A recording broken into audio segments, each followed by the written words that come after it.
Hello दोस्तों, आज हम छोटे बच्चे की कामयाबी की स्टोरी सुनेंगे। अगर आपको यह कहानी पसंद है तो चैनल को सब्सक्राइब और वीडियो को लाइक करना मत भूलना। एक लड़का था जिसका नाम रोहन था। उसके माता पिता नहीं थे। बचपन में ही उसके माता पिता की मृत्यु हो गई थी। रोहन बिल्कुल अकेला था। रोहन को समझ में नहीं आ रहा थी वो क्या करे। लोगों से भीख मांगकर अपना गुजारा करता था। धीरे धीरे रोहन 6 साल का हो चुका था, परंतु अभी भी रोहन को यह समझ में नहीं आ रहा था कि वह क्या करे और कैसे अपना गुजारा करे। बगल में एक स्कूल था जहाँ पर रोहन को जाने के लिए बहुत ही उत्कृष्ट था। रोहन सोचने लगा कि मैं इस स्कूल में पढ़ाई करूँगा, परंतु रोहन के पास इतने पैसे नहीं थे। रोहन ने सोचा क्यों ना मैं भीख मांगकर अपने पढ़ाई की कॉपी किताब इकट्ठा कर लूँ। रोहन ने ऐसा ही किया, परंतु कॉपी किताब तो खरीद लिया, लेकिन उसके पास खाने के लिए पैसे नहीं थे।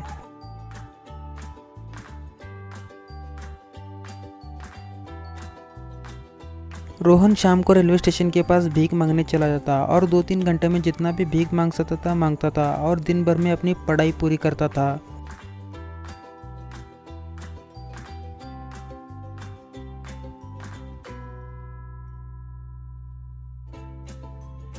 धीरे धीरे रोहन बड़ा हो गया और लोग उसे देखकर ताना मारने लगे, तुम इतने हट्टे कट्टे कोई काम क्यों नहीं कर लेते।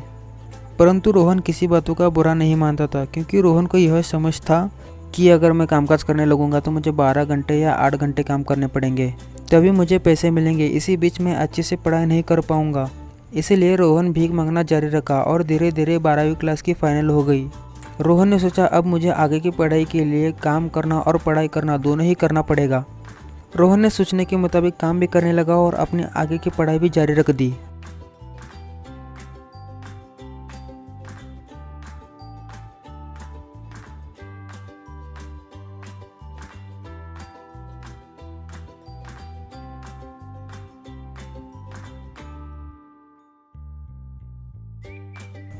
देखते ही देखते रोहन ने अपना एडमिशन पॉलिटेक्निक कॉलेज में की, जहाँ की फीस बहुत ही ज़्यादा थी। रोहन ने हार नहीं माना और अपना एडमिशन करा लिया। धीरे धीरे रोहन ने पॉलिटेक्निक में फाइनल किया। कंपनी के कैंपस में सिलेक्शन हुआ और रोहन जॉब करने लगा, परंतु रोहन इतने में संतुष्ट नहीं था। वह सोचता था कि कुछ बड़ा करने के लिए अब उसके पास कुछ पैसे आने लगे, जिसकी वजह से रोहन ने डिसाइड किया कि मैं कुछ बिजनेस करूंगा। और रोहन ने जूते चप्पल का फैक्ट्री लगा दिया, जिससे रोहन को ज़्यादा प्रॉफिट होने लगा।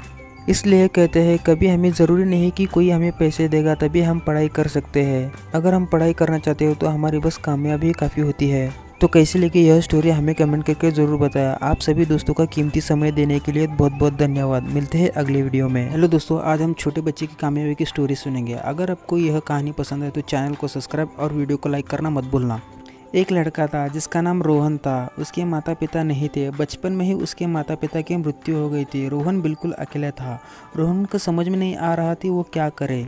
लोगों से भीख मांगकर अपना गुजारा करता था। धीरे धीरे रोहन 6 साल का हो चुका था, परंतु अभी भी रोहन को यह समझ में नहीं आ रहा था कि वह क्या करे और कैसे अपना गुजारा करे।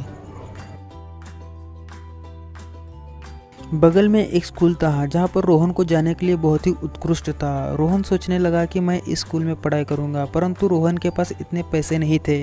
रोहन ने सोचा क्यों ना मैं भीख मांगकर अपने पढ़ाई की कॉपी किताब इकट्ठा कर लूँ। रोहन ने ऐसा ही किया, परंतु कॉपी किताब तो खरीद लिया, लेकिन उसके पास खाने के लिए पैसे नहीं थे।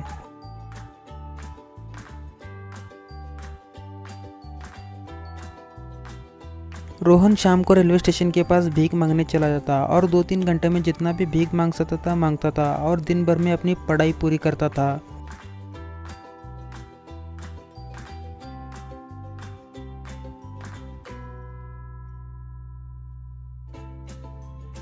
धीरे धीरे रोहन बड़ा हो गया और लोग उसे देखकर ताना मारने लगे, तुम इतने हट्टे कट्टे कोई काम क्यों नहीं कर लेते।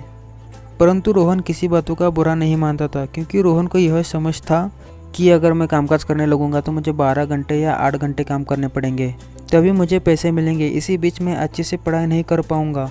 इसीलिए रोहन भीख मांगना जारी रखा और धीरे धीरे 12वीं क्लास की फाइनल हो गई। रोहन ने सोचा अब मुझे आगे की पढ़ाई के लिए काम करना और पढ़ाई करना दोनों ही करना पड़ेगा। रोहन ने सोचने के मुताबिक काम भी करने लगा और अपनी आगे की पढ़ाई भी जारी रख दी।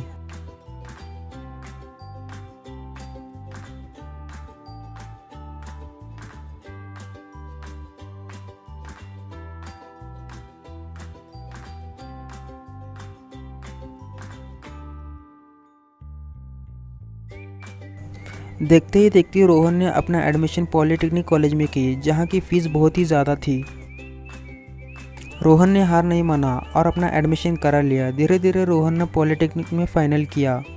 कंपनी के कैंपस में सिलेक्शन हुआ और रोहन जॉब करने लगा, परंतु रोहन इतने में संतुष्ट नहीं था। वह सोचता था कि कुछ बड़ा करने के लिए अब उसके पास कुछ पैसे आने लगे, जिसकी वजह से रोहन ने डिसाइड किया कि मैं कुछ बिजनेस करूंगा। और रोहन ने जूते चप्पल का फैक्ट्री लगा दिया, जिससे रोहन को ज़्यादा प्रॉफिट होने लगा। इसलिए कहते हैं कभी हमें ज़रूरी नहीं कि कोई हमें पैसे देगा तभी हम पढ़ाई कर सकते हैं। अगर हम पढ़ाई करना चाहते हो तो हमारी बस कामयाबी काफ़ी होती है। तो कैसे लगी यह स्टोरी हमें कमेंट करके ज़रूर बताया। आप सभी दोस्तों का कीमती समय देने के लिए बहुत बहुत धन्यवाद। मिलते हैं अगले वीडियो में।